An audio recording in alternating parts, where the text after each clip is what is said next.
Thank you for staying with Daybreak. Let's get into the discussion. Like we mentioned, the state of the nation. We talk about all matters, politics, and everything in between. We'd like to hear from you on each and every topic we'll talk about. At Trevor Mbija at Citizen TV Kenya. Use the hashtag Daybreak one more time. Professor Kivutha Kibwana, Governor for Makueni, is here. Asante for making time. Dr. Kimani Wamatangi, Kiambu Senator, is also here with us. Asante for making time. Thank you. Honorable Samson Cherargei, Nandi Senator, is also here. Asante for making time. We're still waiting for Professor Tom Ojienda, Senior Counsel and Advocate of the High Court. As soon as he comes in, we'll rope him into the discussion. All right, let's start off with the Standard front page. Senators gift Raila Ruto on coalitions. After Uhuru did all the work to get political parties bill passed by MPs, his estranged deputy is now set to benefit alongside his State House race rival Raila and One Kenya Alliance after the bill sails through Senate by 28 against 3. Cherargei, I'll start with you on this one. You were there, and what is your initial reactions on this?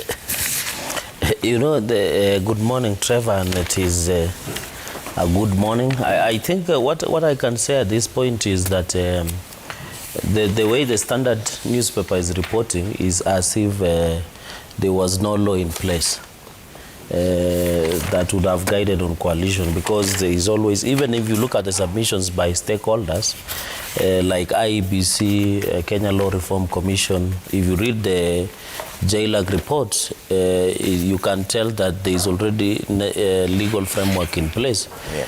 And from the onset, the process was marred with intimidation and blackmail. You remember some of the senators were not allowed to fly out of the country, and Senator Kimani Wamatangi can confirm. I hope he has given signal to the executive that the business of the Senate is done and senators can be allowed to fly or leave the country.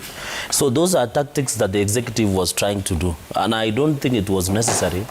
And unfortunately, we have been accusing judiciary of making laws. I remember my colleagues have been saying judiciary as now usurping the power of lawmaking process of parliament.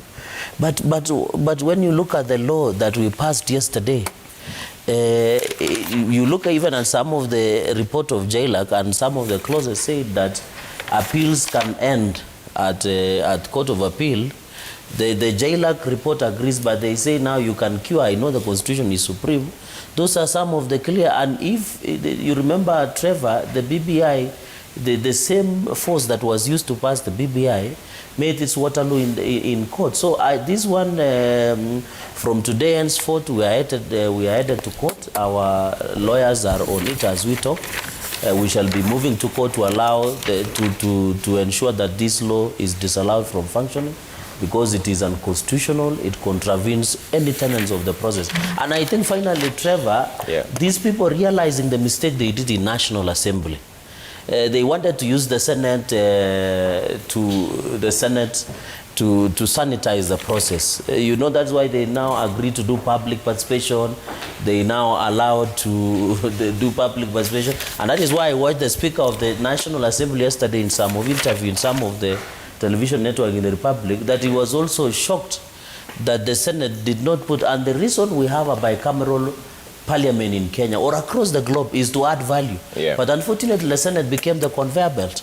And I can assure you, if this matter goes to court, this law will not be allowed. It will be disallowed. And it is unfortunate, because I said yesterday on the floor of the Senate, and you can check the answer, that the parliament will be embarrassed by the courts of law, because the process has been shrouded in violence, intimidation, blackmail, bribery. My colleagues were being intimidated. You could tell even when we were doing the debate, you could, from across the aisle, people were in morbid fear because they had been intimidated, they had been black, they were bribed, they were given 100,000 shillings to pass this law. So it's very unfortunate. We are living in dangerous times. And if this is a threat to democracy. This you can substantiate. Yeah, I can substantiate anytime, anywhere. Yes. Who was given 100,000 shillings? Number of colleagues. Who?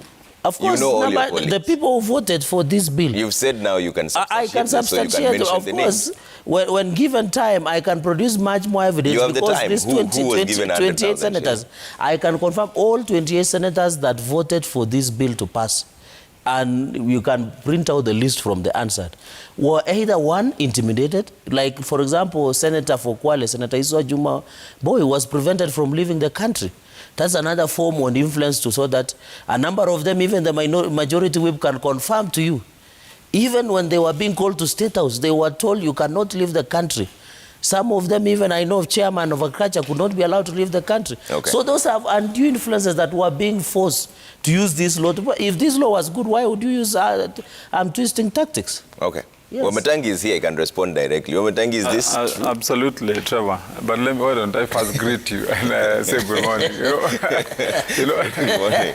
Cherage is trying to raise the temperature so that from the onset. From the onset, so that we don't get into a debate that will look at issues. But now we have already understood and known the tactics of Cherage. You remember from when he was out there during the by-elections in Kabuchai. Yes. Yes. Yes. Yes. And he heated us up here all the time. Yeah. So, but I think, having said good morning also to our viewers, we can look at the facts first. I think I liked the way you started earlier, Cherage. Other than this last part where you strayed, when you said that, the paper, the Standard reports as though there was no law in place and as though there was no law that was being passed. This was not a gift. It's a law that has content, that can be interrogated, that has provisions that are juxtaposed against the Constitution and the reality of what happens during elections. And, Trevor, probably for Kenyans to understand better what was in Parliament, because from when these amendments were in the National Assembly, because of the drama and the fight that was there, and then onwards to the Senate, throughout this process, people are deterred from understanding what content indeed was there for debate.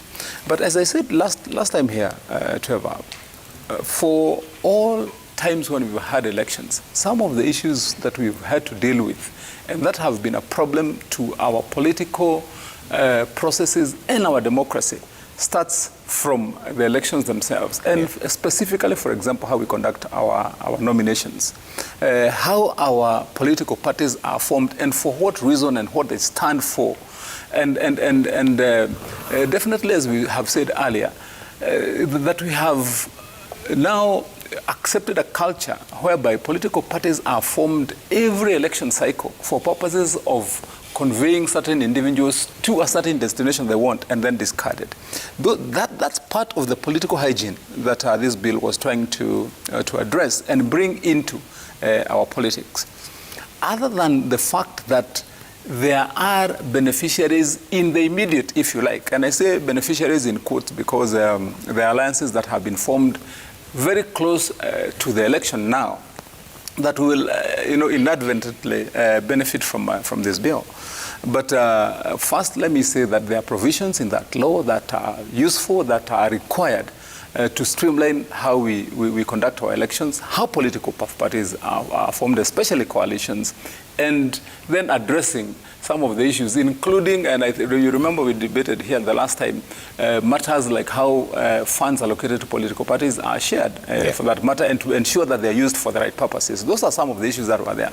But now, coming to the other, to the dramatic side of it, that Senator Cherage addresses first, I didn't see any senator who received 100,000. Maybe if there was, Cherage could tell me which one that is. Yeah, but I was there. He has refused to give names. But I was there. I didn't see anybody who received any money.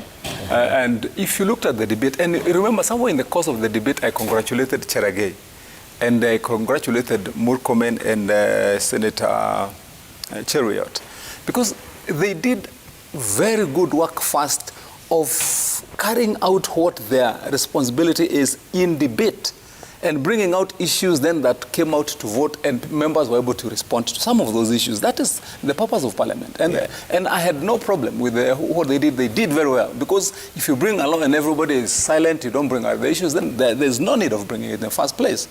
But then, after that, we addressed the issues, the amendments were voted for. People had different opinions. We are a democracy. The majority had their way, but they had their say. Was this process marred with intimidation and whatever? I think it was live on TV. You followed. It was only a difference in opinion. And probably what you might want to be asking is, for example, if you look at the immediate political happenings in our country from Sunday during the earthquake and onwards, you know, then you may ask yourself, where would Senator Cherargei be standing? Because he is a UDA adherent, for that matter, you know. And then the deputy president, who is the leader of UDA, you know, as it were right now, is already in an alliance with Mudavadi and Moses Wetangula, and probably would be requiring the hygiene that is being brought by this law to form their coalition, whatever it is going to look like, so that then they can actualize and be true to one another. Maybe on the floor they said that indeed they're headed to court. I hear Cherargei says that again. But then you'd be asking yourselves then, where do they stand? Isn't that coalition they're forming with ANC and Ford Kenya, isn't it an alliance then they intend to hold and let it rise above the problems we've had in the past? So I think in the end, the law was passed. Let Kenyans understand that other than the politics that has been infused in the law, there are very good provisions in that law. But politics is what it is. It's very temperamental, and it is very seasonal. Prof, what is your reaction to all this? Okay, of course, I was not in Senate. Not at all. But it's true what Senator Nandi has said in terms of there is also another way of making coalitions under the law. Just like how previously people were making coalitions under the political parties law. And that has not been negated by this particular law. But my understanding of this new law, where there will be a coalition party of willing members of some political parties, it is really to make sure that there are firm provisions within the law so that when they make agreements, you can't now run away from them. There is legal consequence. When you make agreements about how money will be shared, the political parties from the political parties fund, the law says, you know, how that will be shared, and nobody can be told after the elections that you are not going to use, you know, get the money, use it for making the party stronger, and so on. So if a law is trying, for example, to streamline nomination processes, to even begin to bring parties together so that you have like major parties in the country. So if that is the case, one really cannot say that that's a bad thing. Actually, one of the problems we have had in the country is, like now, I don't know, we have 85 parties or so registered parties. And that's a crowd. So if you have a law which says that these many parties can aggregate and form, you know, one big party, that is really good in terms of democratic development, because when you look at countries abroad, there are like two major parties in most of these democracies. Sometimes they are fringe parties of, you know, Green Party, you know, some are even extreme parties. So if the law is helping us to go to that direction, so that we have, for example, an Azimio party, we have a Hustler party, for me that is good for Kenyan democracy. And it must be noted, Trevor, that the deputy president wanted a strong party. And actually, he was not interested in coalitions because he knew that when he's in lots of, you know, coalitions with very many parties, when they go into nominations, you can lose seats because you're competing against each other, and yet you're supposed to be on the same side. So that is why, for a long time, he was saying he's not interested. You know, so if this other side is also interested in making a strong party, an equally strong party, if you oppose that, it can only be because of politics, because you see that there is competition coming. So for me, people can belong to the Azimio coalition. Yeah. They can go into Hustler. We begin to have two major parties in the country. Yeah. And if we sustain that, because the political parties law helps us sustain that, yeah. then it means for the future, we are beginning to, have strong political parties. And because of that law, you can't get away from the commitments that you have made. And finally, just like Senator Kiambua said, this new law will benefit the Hustler group, the Azimio group, and more critically, Kenya in terms of the development of democracy. Okay. I have yet to look at the provisions of it, because if it was just passed yesterday, to know whether there is anything that can offend the Constitution. All right. Professor Tom Ojienda is now joining us here, Senior Counsel. You've interacted with this bill for quite some time. Yes, I have. Gerard Gay is calling it unconstitutional and is going to challenge it in court. Thank you, Trevor. I think Gerard Gay will need a little more learning on the amendment that he passed yesterday, because he was in Senate. I will say this. Yeah. The amendments to the Political Parties Act 2011 targets a number of provisions, and I've said this before. Section 2 on defining coalitions and corporate membership, so that going forward now, coalitions will not just exist in terms of the previous provisions of the law, but are meant to be entered into 6 months before the election. So the 9th February 2022 is therefore key. Yeah. And I think that explains the push in trying to have this law enacted. Yeah. I do not know why Gerard Gay and company would want to go to court now before the president has given his assent to that law. I think it should be law first. If they only passed it last night, they should be patient, wait for it to be law, then they can go to court. But let me say this. All the coalitions, the Earthquake Coalition and the Azimio coalition that we are looking toward, will benefit from this, the new framework of law. Why? Because the framework that targets, for instance, coalitions, of course, coalitions are within the political framework. They can be entered now within the current framework. You can do coalitions 3 months with elections, or 21 days after the elections, post-election coalitions. The law is there. The only thing that this amendment targets is pre-election coalitions. Now, my brother, Honorable Matangi, has pointed to bringing some sanity within the political process, and also, kind of creating some certainty within the process. The new framework seems to provide that pre-election coalitions will have certain details in respect of a number of aspects. And we know that the previous coalitions that Governor Kivuda has belonged to, CORD, NASA, and the rest, have always had disputes over sharing of funds. The Political Parties Fund, created under Section 25 of the Political Parties Act, has always run into problems, because when we have coalitions without a clear framework of sharing, the registrar of political parties usually has no power to dictate how these coalitions share funds. And that is what the NASA coalition of 2017 ran into. You see, we've had problems. We've had CORD 2013, NASA, and they've had problems sharing funds.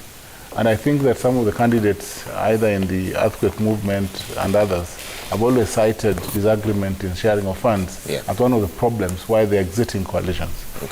Now, the new framework allows parties to have a clear framework on how they will deal with every question, and probably how they will share all positions pre-election. I think that brings some sanity within the political process. For the first time, and maybe that's what Cherargei does not like, that you play your cards, put your cards on the table, and say, this is what I have in this coalition. I will give you two CSs, I will give you 3 PS, I'll give you 4 ministries, pre-coalition, so that if there's a breach after election, you will then go to court with a clear framework. Of course, I know that the joy in politics perhaps is, shortchanging, each other, and therefore, no politician wants a definite outcome predicted before an election. Probably that explains why the fight. But lastly, let me also say this. Cherargei has a valid concern, but I don't think it's a concern that should worry as much. The concern on the amendment to sections 33 and 34 of the Political Parties Act. Yeah. Those sections target and deal with the powers of the political parties registrar. Now, I think his concern is that Article 88(4) of the Constitution now gives power to the IBC to conduct nominations. Now, the role of the political parties registrar seems to extend, or in the amendment extends, to powers to control the register and goes into nominations. I think that is where there's some margin. I think within the framework of the amendment, the registrar would need to find where her role ends, and I believe her role will end in verifying who belongs to what political party.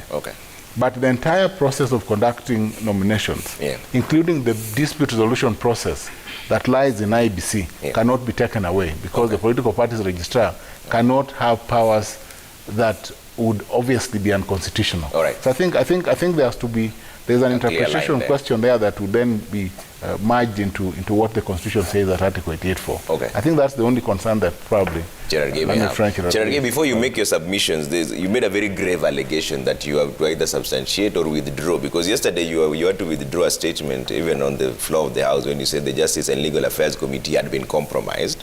You withdrew that statement and apologized. You claim the senators were bribed, all the 28 of them. Who gave them this money? Of course, when they were, and you know, Trevor, you don't need a rocket scientist. Let me first of all thank my lecturer, you know, Professor Tom Ojienda. Was my lecturer in professional ethics and conveyancing. So he's a man I have tremendous respect, and I am told he's nursing some political ambitions in my neighborhood, and I wish him the best. What I want to say is that, you know, when you talk about undue influence, I have said here, and if you ask Senator Kimani Wamatangi, senators are allowed to, is it Kuzimia or Azimio, something like that, were not allowed to leave the country. How do you want me? The process that this law was being used to pass, you saw in National Assembly there was a lot of violence, there was a lot of ugly scenes. In the Senate, you had even, in fact, as we talk, the Senate Speaker has promised to issue direction after 2 weeks to investigate the matter. Why the executive was ordering that no senator should leave. You remember senators who went to State House, and some of us have friends who went to State House. They were being berated and being told don't leave the country, and even the majority whip can confirm. We know, and you know, do you remember that there was accusation MPs receiving 10,000 in toilets?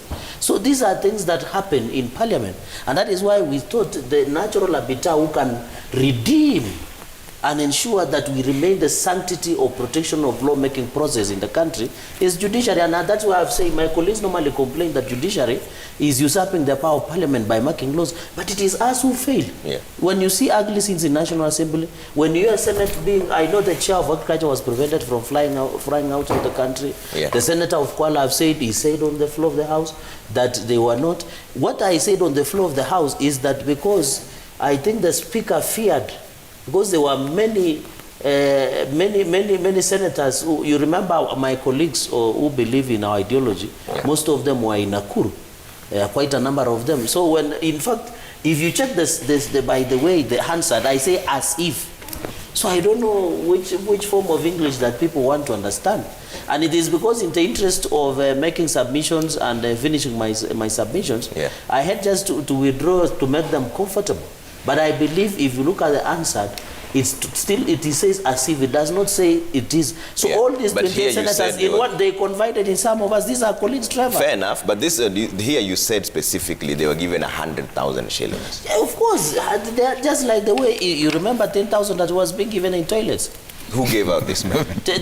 Senator Kimani Wamatangi knows who gave them. Who gave? Because he's the whip of the majority. He's the majority whip, but you're the one who said that they were given 100,000. That's why I'm saying who some of us witnessed. I'm an eyewitness where colleagues were being given like lollipops that was happening in National Assembly. So you say you saw them being given 100,000. I saw. Were you offered some money? No. Of course, they know my stand. They can't offer. So who was giving out? I'm a man of integrity.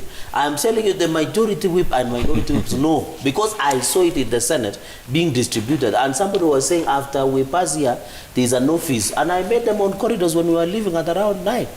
So I saw through my eyes. So what I can say, that is beside the point, and those are issues that we'll submit in the court of. I agree with my brother, Professor Tom Ojenda, that the president, and I know by today morning, I don't know there will be any other business president who will be doing. I suspect he must, from 8, he'll be signing that law. Okay. So by midday we'll be in court, and we want, it is not even, by the way, it is not even about the substance, that sometimes we might not agree that it is unconstitutional, even the process. And you and me agree that when you look at the process, how it was done in National Assembly and the Senate, it shows that even the procedure itself was not legal. So if the procedure is not legal, it can also force a basis of that law being challenged in the court of law. I want us to move from this law, but majority whip, did you witness any of your senators being given money? Are you aware? Like what? Can I just make I'll answer to it. Let me just make just 2 very quick points. First, I think this issue of senators being curtailed from traveling outside is being overplayed. And I want us to be candid with my colleague, Senator Cherargei. It is not once or twice or thrice or even 10 times when the Senate itself, the Speaker, actually sitting on his seat there, has implored senators and even sometimes himself suspended travel, the Speaker of the Senate. And he cites and says there is very important business members that we have to deal with.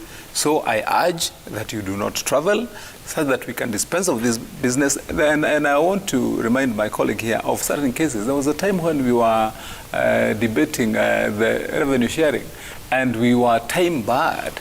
And there were members who were going to be traveling. We all agreed after the Speaker made an appeal. There was a time when we were passing the division of revenue. Same thing happened.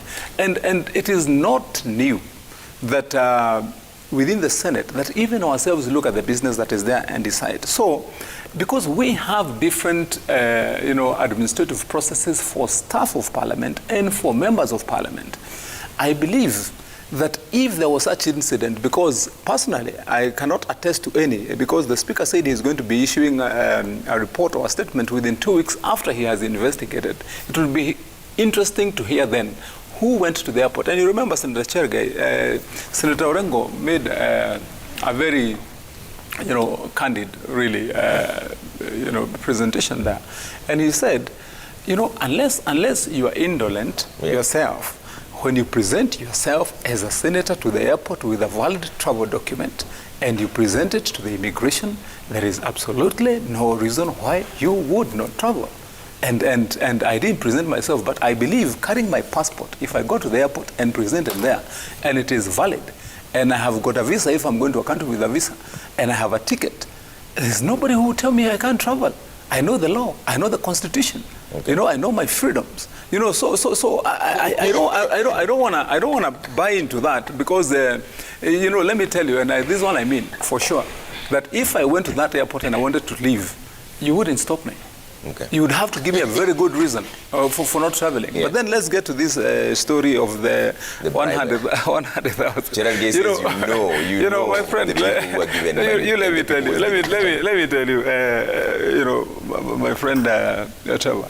You have to learn how to engage my good friend here. He's my buddy. You need to learn how to engage him. Now, if you give him that end of the stick, he'll keep on whipping you. But is it true? He claims you're the one who knows. Because, we have said this, and he wants to repeat it so that it sounds credible. But indeed, I want to assure you that with these eyes of mine, I didn't see anyone being given 100,000 anywhere. Now, the best thing that Senator Cherargei would say is, in the House when we resume, it is against the procedures and the standing orders of the House and the decorum of the House. He says that I saw Senator A giving Senator B 100,000. But however, we can address the issues that are in contention in a different way, other than mucking the water and making it look dirty. And one of the processes is what Senator Cherargei is talking about, because we are a democracy. And moving to court over issues that you find have been dealt with to your dissatisfaction within the process of parliament, it is his right and their right to move to the court of law, and the court of law will make the determination as to how then does this law sit and the process, as they have said. But let me summarize by making two things, Trevor, with your permission. One, I think, as my colleagues have said, and I've said it here before, there are things within this law that we should also embrace by dint of the nature of our communities and how we are structured ethnically. From the year 1992 onwards, the indicators have been, the writing has been on the wall, Trevor, that the future of our politics, leadership and governance will only work when we have coalitions. It is no longer possible anymore within this country for a lone person, a single party, after the awareness, and we are now a multi-party democracy. It is not going to be very possible anymore that you can be able to govern all the 42 different tribes in this country. If you do not have a sense of bringing in everybody, and we all have different political persuasions, and that is why it would be a good thing to bring, to clean up the way we do our coalition building. It would be a good thing to bring the hygiene that is necessary so that, as Professor Kibula Kibwana was saying, that if then we would on that road be looking at how do we then get to that threshold where we have maybe 2, 3, 4 vibrant parties. And there's something that was berated about this bill, you know, in the debate there, that I think is a good thing. You know, the introduction of the requirement that there has to be some ideology around a party. I think those are very useful gains, such that we stop having parties that are just shopping baskets for voters. There are so many things, Trevor, that I want to say. Finally, I hope, as Professor Ojienda has said, that the reality of IEBC then, being a key player in how we conduct our nominations, is going to be realized in this process, so that the choice of the people in who is going to lead them can start from the grassroots where it is supposed to be. I've said it before, that when you go into an election process and it is mad at nomination level, it does not matter how much technology you introduce at the upper to elect people who are wrongly nominated at the lower level. And then you introduce algorithms, you introduce technology, you spend billions of shillings to choose between 2 or 3 or 4 people who are wrongfully nominated in the first place, who are not the people's choice at that particular, at the base level where it matters. So I hope then we can build this structure onwards. I want to persuade my colleagues, now that we are where we are, 7 months to the election, you can see what is happening to the coalition being formed by UDA, NC, and Ford Kenya, as we've said, New Ford Kenya. And you can see what Azimio is doing. There are others who are also still trying to build other coalitions. Can we look at this country and say, yes, this could be the way we are moving to the future, support that process, and then we can deal with the results of the election as close as it is, so that then we can have a credible process that will give us the leader that we want. Okay, I want us to leave this conversation and get into other issues, because there's a lot going on, but let's take a quick break now. When we come back, the earthquake, was it felt by the people in the room? We'll find out from them as well. They're calling it the Kenya Kwanza Alliance. Come to that in just a bit. Also, keep your views coming at Trevor Mbija at Citizen TV Kenya. Use the hashtag Daybreak. See you in a short while.